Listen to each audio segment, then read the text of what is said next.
A group of international thieves have stolen more than $500 million worth of art and jewelry. The cunning bandits have pulled off jobs in more than 30 countries around the globe. Interpol calls them one of the world's most successful criminal organizations, while the world calls them the Pink Panthers.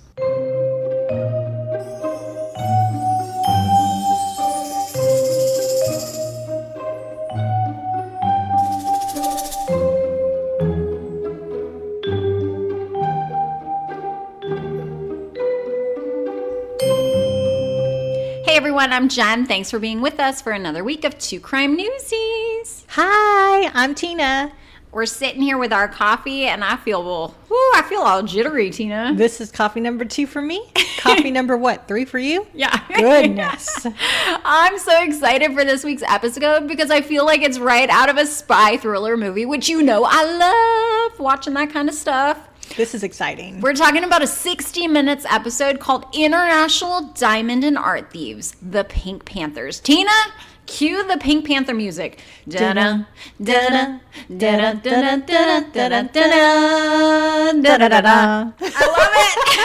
I love it. It's so good. This episode had it all. Truly a fascinating plot. Interpol, which whenever I hear any mention of Interpol, the International Criminal Police Organization, you know it's going to be good. I mean, Interpol is an international agency that works with police around the globe to catch bad guys or bad girls. You hear about Interpol all the time in movies like the Bourne movies, Taken, Mission Impossible, Rush Hour, which is so good, just to name a few. Not people you want to mess with, that's for sure. And in the show, we also see some incredible crime scene footage of actual jewelry and art heists around the globe, which is just astonishing to see firsthand. The fact that this group got away with more than $500 million worth of thefts is baffling to me. Tina, are you ready to get into the show? I'm ready. I love it. So we hear that the Pink Panthers is credited with over 370 heists around the world. The Goonies are made of a network of teams that work together in Europe mostly. But they've done jobs all over, including places like Dubai and Tokyo. Truly, no place is safe from this crew. The narrator, Bob Simon, says the Pink Panthers are ex-Yugoslavs.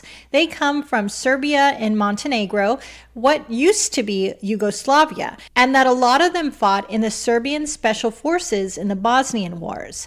Bob Simon tells us when UN sanctions stopped the flow of products into the country, some groups of soldiers became professional smugglers. What a job. And they got their name from the 1963 Pink Panther movie. And in that movie, there's a scene where a thief hides a diamond in a jar of moisturizing cream. Well, the current Pink Panthers did the same thing after robbing a London jewelry store. It's crazy. It's so crazy. Let's talk about one of the most daring heists. It took place at the upscale Wafi Mall in Dubai in 2007. Surveillance cameras were rolling when the thieves drove their Audis, one black, the other white, right into the mall and crashed the cars through the jewelry store's locked doors. The video we see is crazy. Yep. You see 2 cars driving into the mall. You don't see how they got through. I don't see any crashing of glass or walls when they first enter. How the heck did these cars get through there? I have no idea. Also, the mall looks pretty empty. You do see a few people moving around in there, but the way the cars come through the mall, if this place would have been busy, people would have easily been hurt. Yeah. We do see one of the cars crash into the jewelry store, and that does enough damage for them to be able to get into the store. Then in the video, we see 2 people dressed all in black jump out of the cars, run into the store, and they start breaking into glass cases and start loading diamonds into a bag. And in total, we hear the loot was worth more than $3.5 million. In the video, you don't see anyone working in the store when this happens, although they might have gotten the heck out of there when this car came crashing through. I would run. This does make me wonder, though, what time this all happened. If the mall was closed, you would think that the jewelry would have been locked up in a safe somewhere. Anyway, the video looks unreal. The way they drove through the mall, smashed the glass cases, stole the jewelry, and drove off. It looked like it just happened in a few minutes. Then they got back in their cars and in precision, just like a scene out of the movie Fast and Furious, they drove out of the mall. The black Audi in the front, followed by the white Audi behind it. And Jen, in the next scene, we find out that this heist happened within about 40 seconds. 40 seconds. 40 seconds, less than a minute. That's insane. They know what they're doing. They sure do. Ron Noble, Secretary General of Interpol, says the Pink Panthers are the most notorious organized crime group that he's ever investigated. He says the Pink Panthers are infamous for their planning and execution of robberies just like this one. Okay, so let's talk about another one of their legendary heists. It took place in 2003 when they hit a high-end jewelry store in London where they got away with $40 million worth of diamonds. And this is the robbery where they hide the diamond in the jar of moisturizer. Bob says this robbery is the largest jewel heist in British history. Which is crazy because you and I had never heard about these. No. On the show, we see a surveillance picture of one of the suspects who looks like an ordinary guy wearing a suit that looks about 3 sizes too big for him. And it looks like he has a very bushy mustache and very big hair. When looking at the picture, I immediately thought there was no way this was a real hair. I mean, the volume. The guy had a lot of hair. If you're a robber, wouldn't you try to blend in better? Certainly someone's gonna notice that head of hair. He stands out in the video like a sore thumb. We then see video from Tokyo. We hear men wearing wigs got into a jewelry store. We see a picture of one of the suspects on the screen, and he's carrying an umbrella inside the store. Why is he carrying an umbrella inside the store? Doesn't he know that's bad luck? Also, this guy has some talent. It looks like he's holding a bag and the umbrella with one hand and spraying the pepper spray with another. How does he even have hands left to steal stuff? He's a professional, Tina. And you can literally see him, like you said, holding up a can and spraying the store clerk with pepper spray. We hear he made it out with diamonds, a fancy looking tiara, and a necklace worth $30 million. And this reminds me of the Crown Jewels heist on October 19th. Tina, did you hear about it? I sure did. It reminded me of the Da Vinci Code movie. According to the BBC, the Louvre Museum in Paris, which is home to the Mona Lisa, amongst other priceless pieces of art and culture, was robbed by power tool wielding thieves on October 19th at about 9:30 in the morning. Apparently, 4 suspects arrived in what looked like a car with a mechanical lift at the top and gained access to the museum via a balcony near the Seine River. 2 of the thieves got inside by cutting through the window with power tools. They then threatened the guards and managed to cut through some glass display cases, which houses the crown jewels. And the bandits, get this, Tina, were only inside for about 4 minutes and made their way out of the building and fled on scooters. Jen, do you think this could be the work of the Pink Panthers? You know something, Tina? I did not put that together, but who knows? Although 4 minutes is probably amateurish for them, right? These Pink Panthers they are fast. They would have probably been in and out of there in under 2 minutes. The thieves stole 8 pieces of historic priceless jewelry in this heist. This reminds me, Jen, when I heard about this heist, I was stunned that the museum displays actual pieces of jewelry instead of replicas. I mean, it's the Louvre, though. You don't expect to go to the Louvre and see replicas. You know what I mean? My dog is scratching. But you know what I mean? Like, you don't go to the Louvre and expect to see replicas. I understand. I don't understand. Put the replicas out. They can make them look exactly the same. It's okay. Okay, so let's go through a list of what was stolen according to a BBC article. In the Louvre. Right. All the pieces were from the 19th century. a tiara and a brooch belonging to Empress Uzuni, wife of Napoleon III, an emerald necklace and a pair of emerald earrings from Empress Marie Louise, a tiara, necklace, and single earring from the sapphire set that belonged to Queen Marie Amélie and Queen Hortense, and a brooch known as the reliquary brooch. Apparently, the thieves dropped the crown, though, near the museum, so that piece was recovered. I found it crazy after the Louvre Museum heist that these things still happen. It's 2025, and the Louvre, which is the most famous museum in the entire world, has something like this happen. I mean, yes, because we're in, like you said, 2025. Security is just rampant these days with cameras everywhere. And yeah, this is the Louvre. If they are aware that these Pink Panthers can be in and out of places within seconds, you would think that there is no opening around that building that isn't guarded. It's crazy. When I worked at the TV station, we covered several bank robberies and things like that, but the Louvre Museum, is literally the most famous museum in the entire world. We said it. The Louvre is visited by millions of people each year. Thousands every single day. How daring these people are to do this in broad daylight at 9:30 in the morning while there's guards on duty and people visiting museum, and the museum is full of people. Yeah. We see a video of another Pink Panther heist. You're going back to the Pink Panthers now. Yes, we're back to the Pink Panthers. Sorry, Louvre. This one is in Copenhagen in 2007, and it happened in a jewelry store that was inside a hotel. I've never seen that. Have you? I have. When I was in Busan, South Korea. When I was in Busan, South Korea, I stayed at a hotel that had a jewelry store inside of it. Fancy. It was nice. Jen, hold that thought, because it's time to refill our coffee mugs and give our listeners a quick message from our sponsor.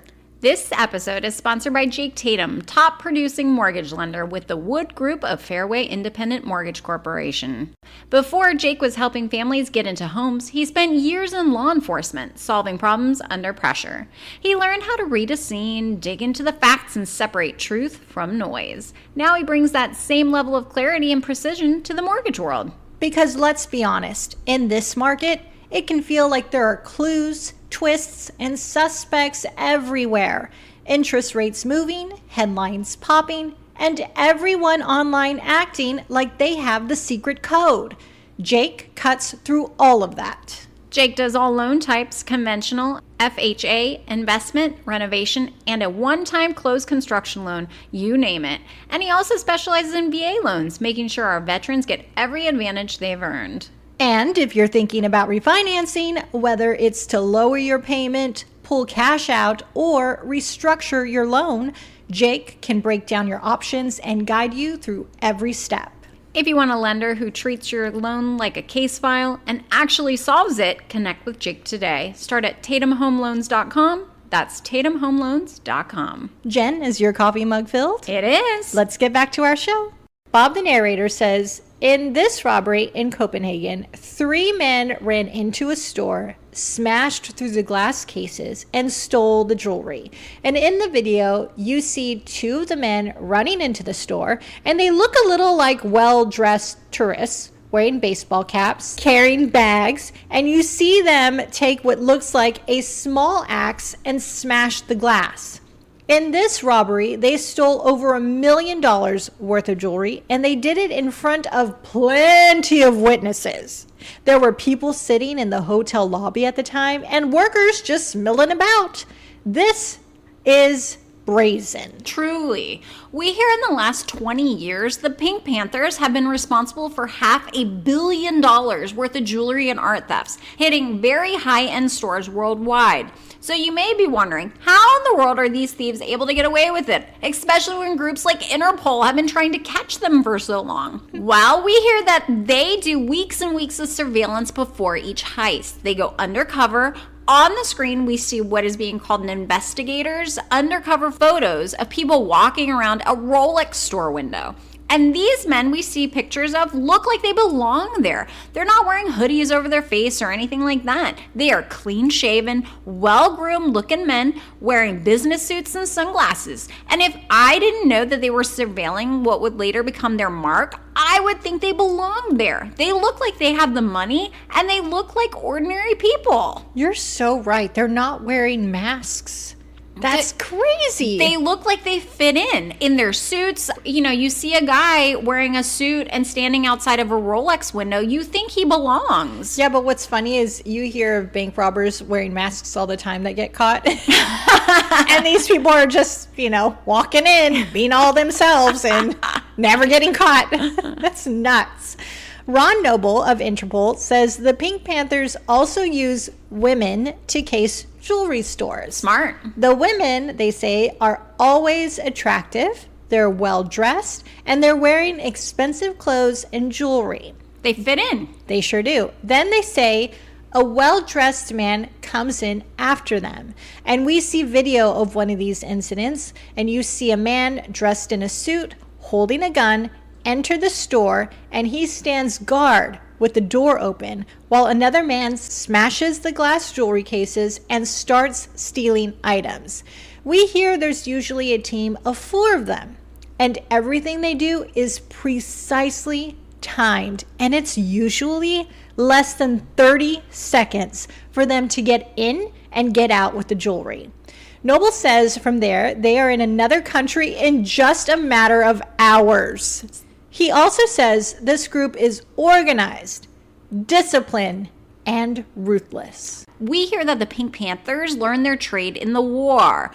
Andrea Schultz, who's a theft prevention consultant in Germany, says these bandits grew up with aggression, and they know that if they want to be successful, they have to use force. And we also hear on the show that these people have connections in every country on the globe. And something else, Schultz says the Pink Panthers have no fear. They're not afraid to carry out these heists. At this point, you're probably wondering how many people are actually in the Pink Panther organization.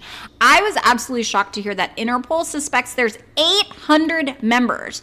They were able to come up with this number by tracking fingerprints through pictures and DNA. Jen, what if Ancestry DNA told you were a Pink Panther?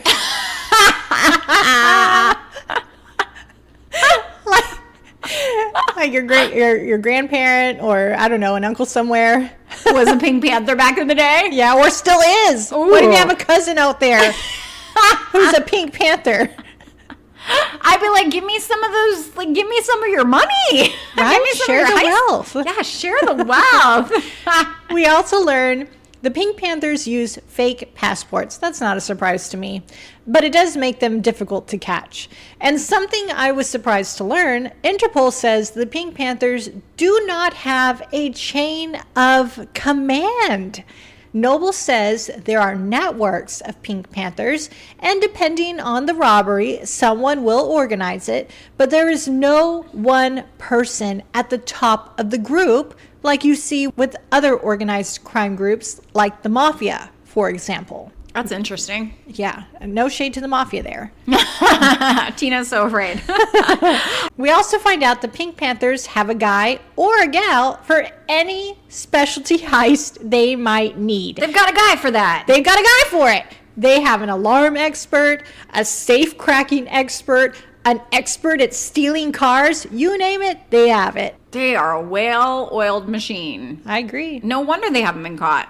And on the show, we hear that Switzerland is one of the Pink Panthers' favorite places, especially the city of Geneva. And the reason why? Well, it's a very, very rich city. Bob Simon, the narrator, says Geneva is where the billionaires hang out, which is probably why I've never been there. The Pink Panthers hit a jewelry store in the middle of daylight wearing wigs, sunglasses, and white button-down shirts.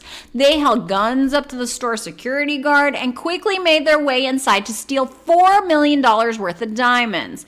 And what they did next was very smart. Listen to this. I hate to give a nod to criminals, but what they pulled off was literally out of a movie. The The thieves took off on scooters down a very narrow road, and we heard that the streets were too narrow for police cars, so they were able to get away undetected. Just like the Louvre heist, they took off on scooters. Yep, and I for sure have seen this in a movie. Yep. Maybe Taken? Sounds like a Taken scene. All of these movies, Jen, are giving them tips. Maybe the movies are getting the tips from the Pink Panthers. Well, they took the diamond in the moisturizing jar tip from the Pink Panther movie, and they took the narrow alley escape tip probably from some other movie. This may sound pretty orchestrated, but wait until you hear what they did in Saint-Tropez. Bob Simon says what happened in Saint-Tropez is like something you would see in a James Bond movie. We see video of 4 men dressed as tourists in bucket hats and guns. Bucket hats? Not just bucket hats, Jen. Bucket hats and guns. That's a funny combo, right? It is. You see them rush into a jewelry store where they stole $3 million worth of jewelry in just seconds in their bucket hats. I can't take these guys seriously in bucket hats. I know, same.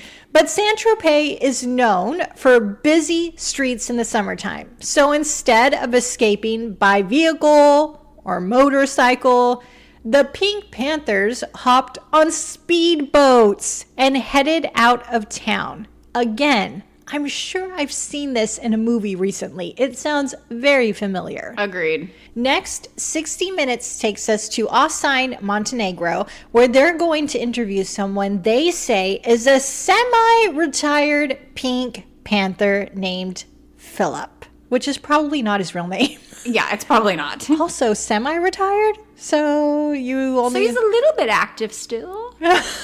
Interesting. Da-da, da-da, da-da, da-da, da-da, da-da, da-da. This is a problem that we're going to talk about later, why the Pink Panthers are so successful.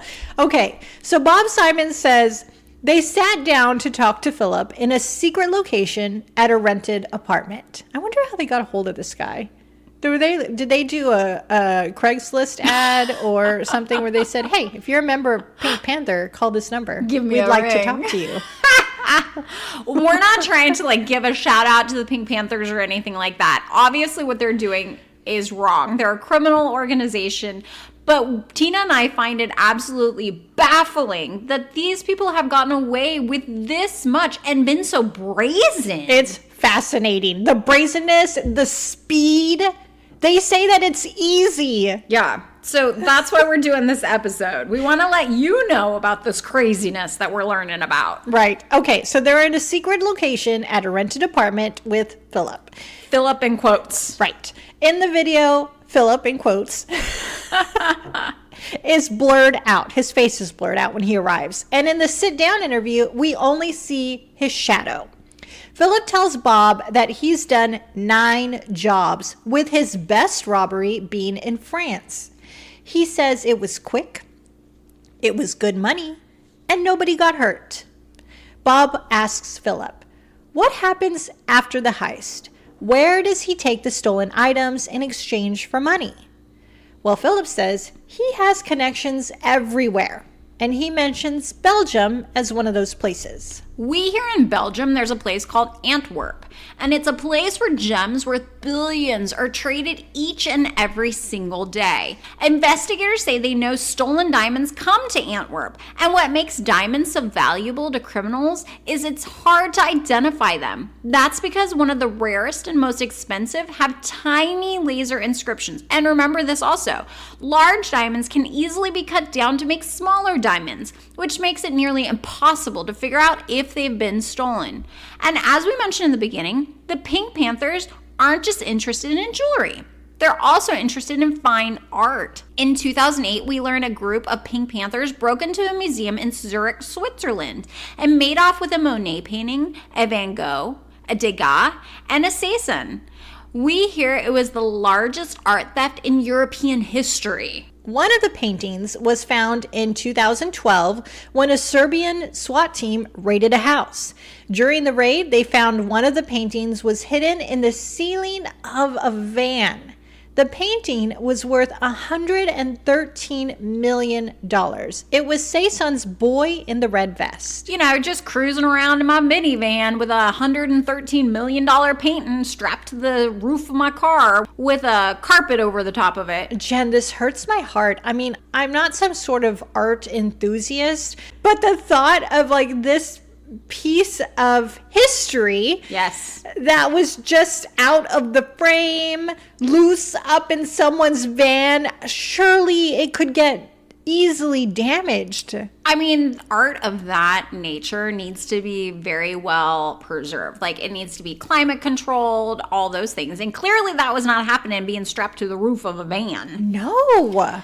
Ooh, so we hear that despite some of the Pink Panthers being arrested in that case, they don't rat on their co-criminals. They have this honor amongst thieves code, which they live by, where they will not give up the other criminals in the organization. Right, because we also learned that these guys' ties run deep.